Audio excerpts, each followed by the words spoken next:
Welcome back. Lesson 3, Urban Survival. So, like I said before, I'm going to do this in chapters. The goal here with all of Lesson 3 is safety and security. It doesn't just mean its literal definitions. Security could be peace of mind.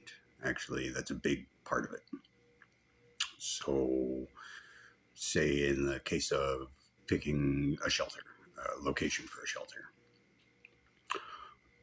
you may find that your sense of safety is stronger in an abandoned house.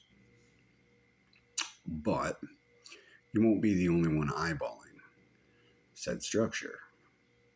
And so your security may not match your safety.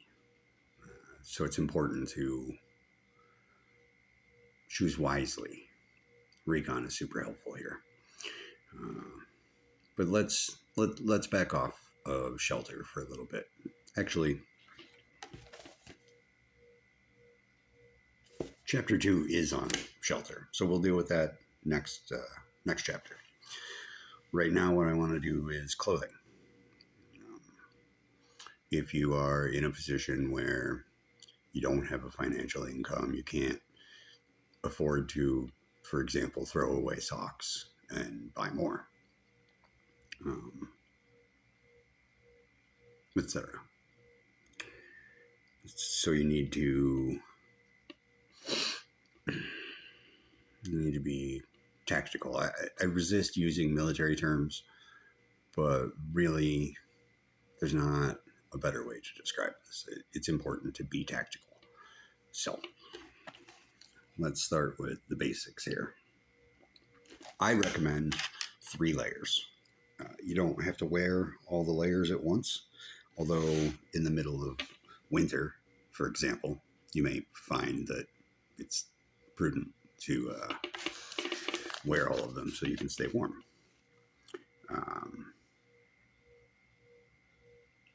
I recommend a top layer and a set of rain gear separate from your 3 layers. So, worst case scenario, where it's pouring rain and freezing cold, you would not only have 3 layers, but you would also have your rain gear probably over your top layer. By top layer, I guess what I mean is a heavy coat, maybe your rain gear and your top layer are the same. In my case, my top layer is also my rain gear. I have a ripstop nylon. It's not waterproof per se. It's weather resistant, and it does repel water, but it's not. You couldn't use it for a wetsuit, for example. But you can use it to keep you dry. Also, your top layer should be oversized. If you're a large, for example, make sure your top layer is a 2X. Unless you're not going to heed the 3-layer advice. And then, go ahead.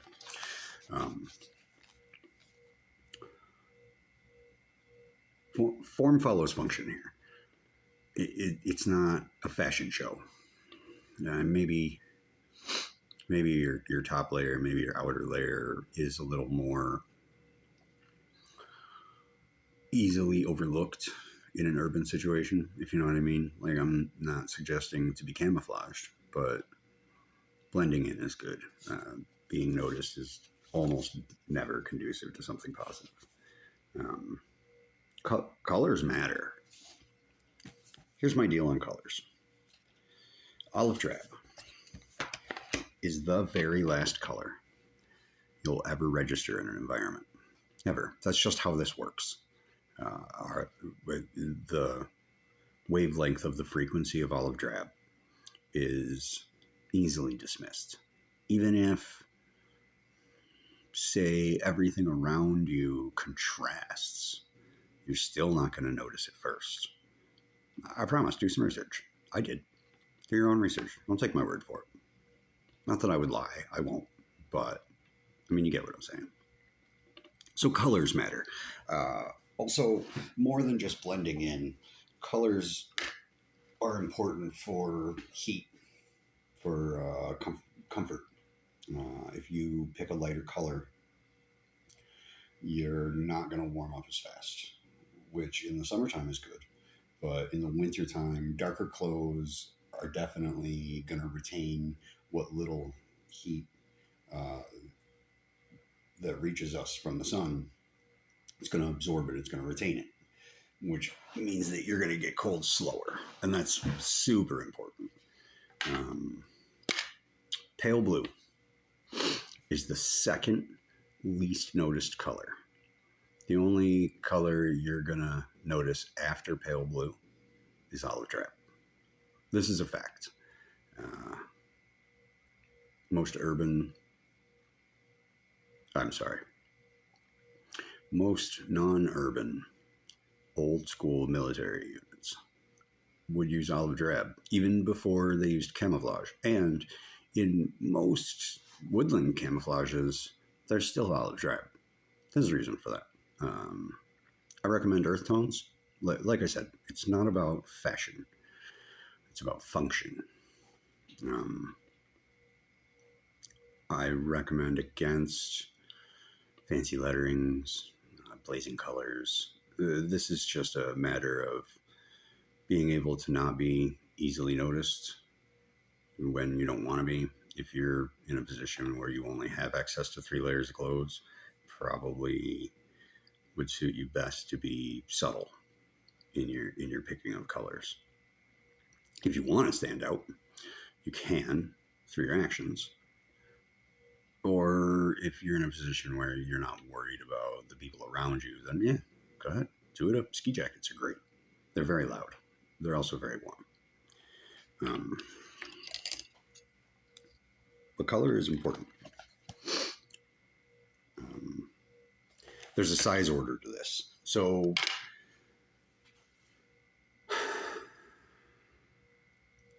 to start off, I recommend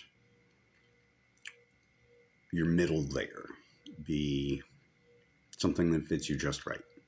Not skin tight, not super baggy. Comfortable. It shouldn't hang off you, but it shouldn't constrict you either.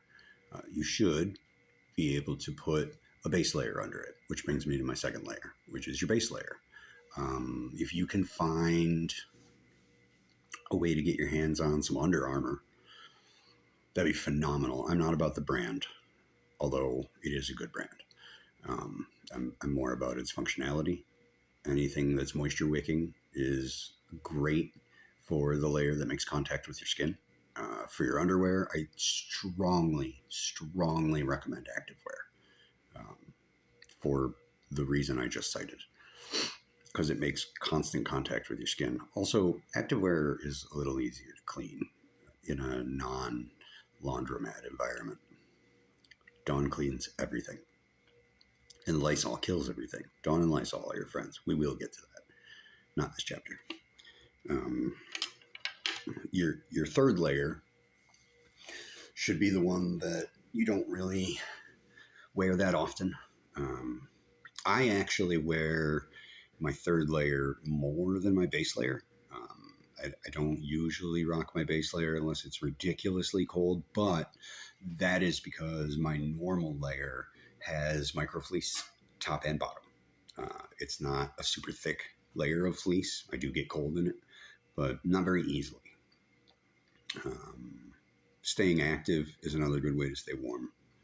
Your outer layer should be like a work jacket or something that you don't really care about, but could still be quasi presentable.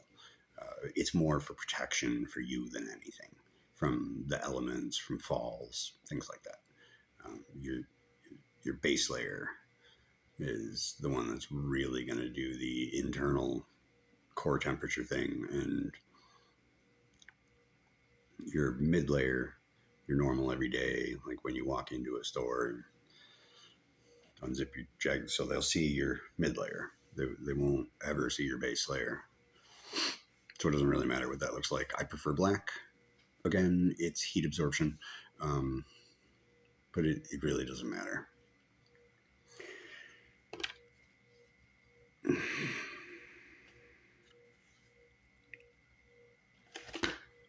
You need a good hat. You need a couple of them, but you need one that you can really rely on. This is my go-to. I don't know how well you can see the knitting. Uh, this is just a regular beanie that I've tied a little bit in the back to accommodate for my hair.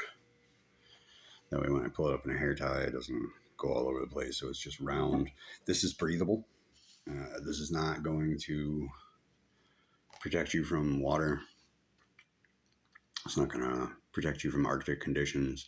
But your hat really doesn't need to be all that super great. I do have a mossy oak one that I rarely use unless it's very, very cold. And I have a Timberland that I actually prefer that. You won't catch me in my Timmy in the summer. It's too hot. I like this guy. This knit guy is good. It allows you to breathe. It still allows you to retain heat. 80% of your body heat is lost through your head. So in the winter time, maybe cut your hair less. Maybe let your facial hair grow out. Maybe wear a thicker hat. But a good knit hat will make a lot of difference. A lot of difference. Almost as much as all of the rest of your clothes. Don't believe me? Dress up in 2 layers. Go outside. Take your hat off. You'll see. Need good gloves. I want to recommend 2 pair. I know that I said that you should minimize, and I swear I am all about minimalization. I will show you my bug out bag. You'll see how small it is. Like, I am all about minimalism. 2 major reasons why you should have more than 1 pair of gloves. First of all, you're gonna wear your gloves through faster than almost anything else you can wear. Socks, I think you'll run through faster, but gloves wear pretty fast. So I recommend a pair of work gloves that aren't chilly or aren't susceptible to make you chilly. Not the loosest fitting. Also, if you can get your hands on a pair of mittens or a pair of glove mittens or something fleece, ideally something large enough that you can put your smaller work gloves under. That way you could wear 2 gloves when it's really cold. But you don't want them to be so baggy that you can't wear them as a standalone, because sometimes 2 is too many. Also, footwear is important. I want to tell you to have 2 pairs of footwear. And there's a couple of reasons for that too. First of all, if you wear the same pair of shoes day in and day out, your feet aren't going to like you, and your nose isn't going to like your feet.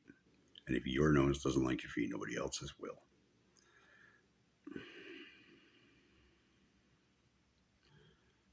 Also, it's hard to carry around 2 pieces of footwear. I do have 2 pairs of footwear. I have a set of hunting boots that are knee-high, waterproof, insulated. And I have them stashed at Studio A. What I wear on the regular is a pair of canvas, waterproof, non-insulated, thick-soled boots. They're semi-soft soles, so they wear out a little faster, but they're quieter. The softer your sole, the quieter you are, the less time your soles are going to last. The harder your sole, the more damage they can take, the more noise you're going to make when you're walking around. That's true outside too. Like out in a rural environment, that's still true. and there's a toss up. Like let's go with you only have the ability to have what's on your feet. So there's some criterion here to be considered, and this is a balancing act. Some of the things to take notice of are the durability. I know I was talking about the soles just a minute ago, but I mean the durability of the outside. Like how much wear can they take on the top, on the sides? How good is the stitching? Um, Soft versus hard sole. That's really a matter of preference. If you want to be logical about it, the medium grade is the way to go. The softer your sole, the more cushion your feet have from the impact of walking around. The trade-off is you're going to have your boots resoled or get new shoes. Speaking of which, there's a toss-up between shoes and boots. Shoes are more comfortable. By shoes, I guess I mean sneakers. I'm obviously not talking about dress clothes here. Sneakers are more comfortable. They also will not protect you like boots will. Boots are way more functional, and they're going to make your feet hurt a little more. They're going to take longer to break in. You're not going to acclimate to them right away like you will sneakers. Sneakers, you slip them on, you're good by the end of the first day. Boots don't work like that because they're stronger, because they last longer. So they're more resistant to everything they're subjected to, which is kind of why I recommend them. It's not kind of why, that's why I recommend them. You will get used to them. The best thing that you could do is get a medium hard sole pair of boots, non-insulated, maybe waterproof. The downside of waterproof versus not waterproof is it's your feet don't breathe, and that's really important. You really need your feet to breathe. Like when you get into your shelter at night and you're in, take your boots off. Let your feet breathe. Don't do that for a week, and then and you'll see why. Take my word for it. What else do we got? Insulation versus venting. Jungle boots are my favorite boots. They are canvas and soles with venting. That means they're not waterproof. They are super comfortable. They are rugged as hell. They're not good in the winter, and they're not real good in the water. I mean, they are, but your feet aren't going to stay dry, which means they aren't going to stay warm. Wool socks. Unless you're wearing insulated boots, I strongly recommend wool socks. It will not be as itchy as the sweaters that you used to wear because it's on your feet, and your feet are more callous than, say, your shoulders, your back, your arms. And it will provide the insulation that's lacking in the non-insulated boot. And that gives you an option to cool your feet down. Wear a thinner pair of socks if you wanted to. In an insulated pair of boots, I recommend just work socks. Not super heavy duty. Definitely not wool. You don't want to mix wool and insulated boots unless you're, say, in Alaska, Canada, Siberia. If you're in Siberia, my lessons aren't going to help you. Get a pair of Matterhorns and build yourself an igloo. Jokes. I got jokes.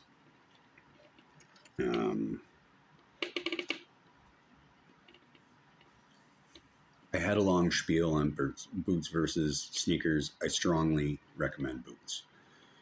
There isn't really a wrong answer here. It's about what you're comfortable with in the end. That really matters because it affects your psychology. Here's a big one. Socks. You do not have to wear socks. I know that everybody thinks socks are mandatory. Oh, you can't wear boots without socks, you'll hurt your feet. That's not true. That's not true at all. I am not the toughest individual out there. I'm not a wuss, but I'm not super calloused.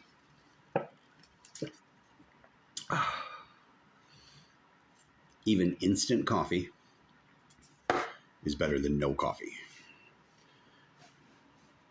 Not by very much. I went without socks, not by choice, for it was just shy of a month. And at the end of that time, I was offered socks, which, if you're homeless and someone offers you socks, say thank you. Take them. If you're trying to help homeless people and you don't know what you could do to help, bring socks. Nobody's going to say no to socks. You know what's better than brand new, fresh out of the package socks? Not very much. I mean, we're talking steak and chicken wings here. There's not much better than that. But what I noticed was I didn't hurt. I mean, I got calloused and blistered the first week. That's true. The second week, I was nursing my blisters, and my calluses were starting to become bearable. By the third week, I was walking around outside without shoes. Not all the time, only at the campsite. But I wouldn't bother to put my shoes on unless it was muddy out. If it was dry, there is something to be said for making physical contact with the earth. Like physical, I don't mean asphalt. That's not the earth. I mean earth. With our physical, non-man interfered planet. There's something to be said for that. I am not a tree-hugging hippie. That being said, you want to see something weird about yourself? Take your shoes and socks off. Go find a tree and hug it. What do you got to lose? Nothing. Everything to gain. I might know what I'm talking about. I do. Find out for yourself. Go hug a tree. Take your shoes off before you do it. Shoes and socks. Get used to that. And then just pretend the tree is a family member that you care for deeply, that you haven't seen in a long time. And hug it. Your intentions, your emotions will affect the result of that interaction. And that's an interaction. It's not. Is a tree not a living thing? And so if you insert yourself into the environment of another living thing, much less make physical contact, is that not an interaction? There's no result. Yes, there is. Try it. You'll see. There's an effect for you and for the tree and for the earth. Here's a big one. Belts. Get a belt.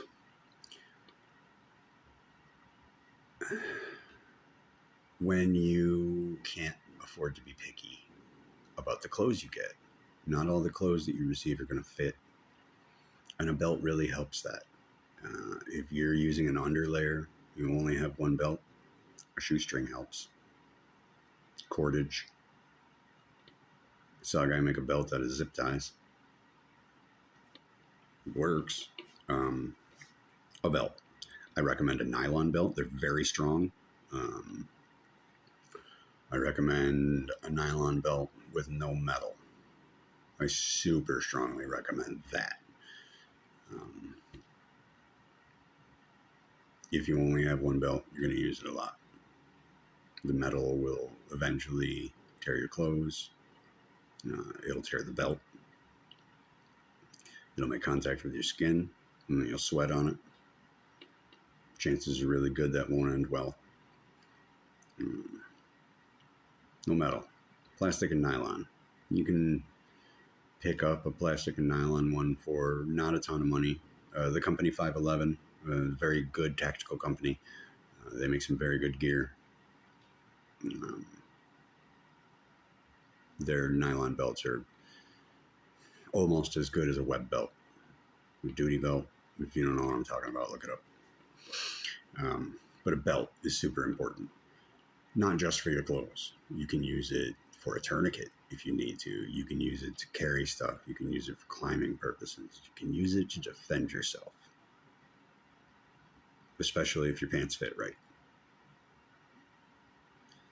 Wear a belt, or at least have one. 3 layers. If you do it right, you'll almost never wear all 3 at once. It's good to be prepared. If you can't do 3 layers, I was just looking at my bug out bag to see if I could fit one more layer in there, and I can't. If you can't fit all 3 layers, make sure your bag will hold your base layer. And then you'll obviously wear your mid layer. And you should be able to just wear your top layer also, because it shouldn't cover your pants. It can if you want it to, but now we're talking about more stuff. We're talking about adding bulk, adding weight. Every gram counts. Carry everything you want on your back for even an hour. You'll see what I mean. Every gram counts. And that's one of the biggest reasons that I preach about minimalism so much. But you'll see.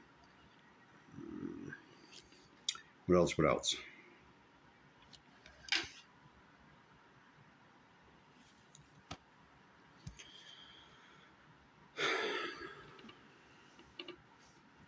On a side note, if you can manage it,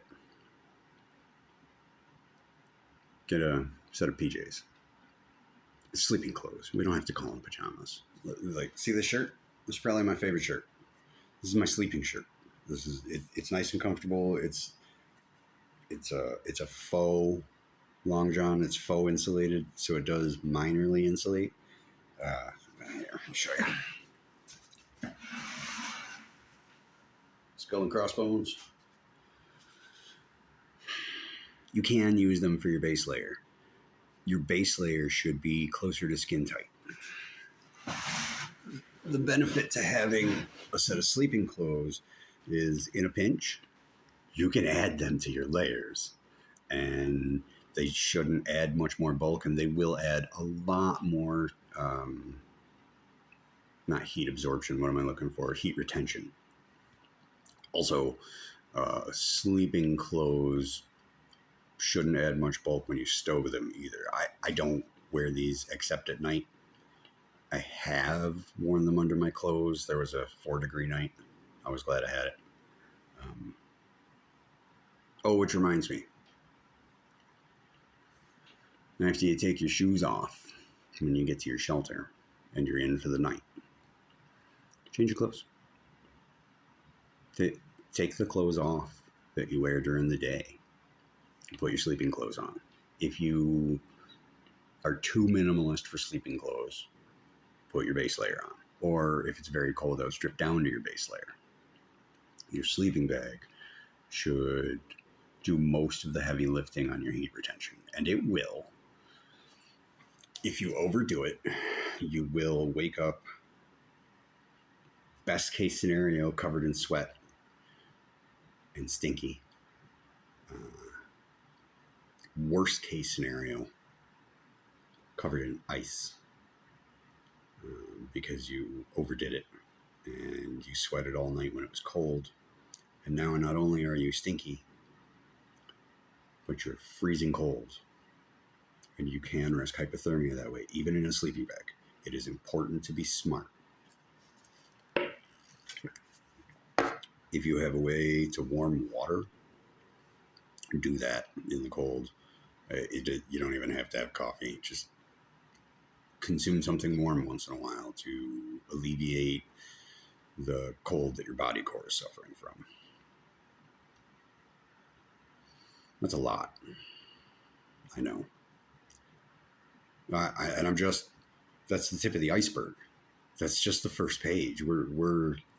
This lesson is 8 pages long. So we're going to keep this to a page per chapter, except for Chapter 5. There's nothing I can do.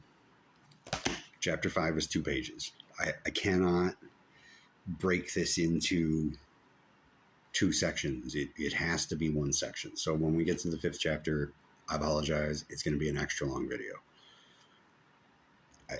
There's nothing I can do. I actually, okay, so that's not true. There is something I can do, and I did it, and that's why it's only 2 pages, because it was 3 pages. But if I want to cover everything, I have to cover everything. I would be remiss to consider myself a teacher and not cover everything that's pertinent. So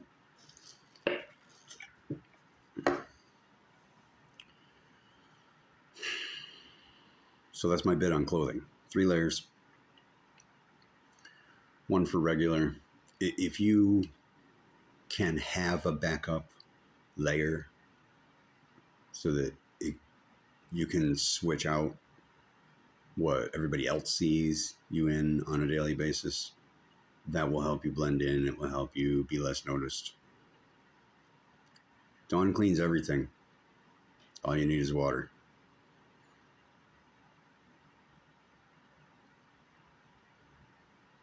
I've been wearing the same clothes for,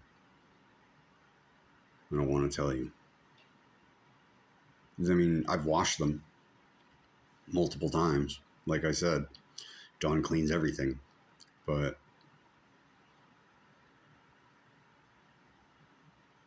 if you can have a spare mid-layer, it's good for your psychology. It's nice to change your clothes.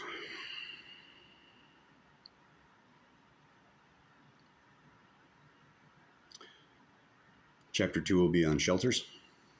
Again, this is all urban. We're going to get to the fun stuff later, but there's a much larger group of homeless people in urban settings than there are rural. So we're going to do the urbans first. I'm blessed to be in the middle. I am definitely in an urban environment, but I can very quickly traverse to a rural setting on foot because it's walking distance. Although, if your legs work, everywhere is walking distance. I'm just saying. That's that. We'll do some shelter stuff next week.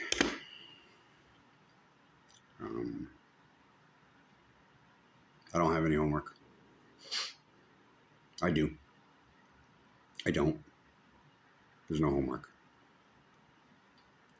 As ever, help each other. You guys are going to get tired of hearing me say that long before I stop saying that. And I know that's true. I'm never going to stop saying that. Not until I see everyone helping each other. Until that time, I'm going to assume that people need to be reminded of how we are supposed to be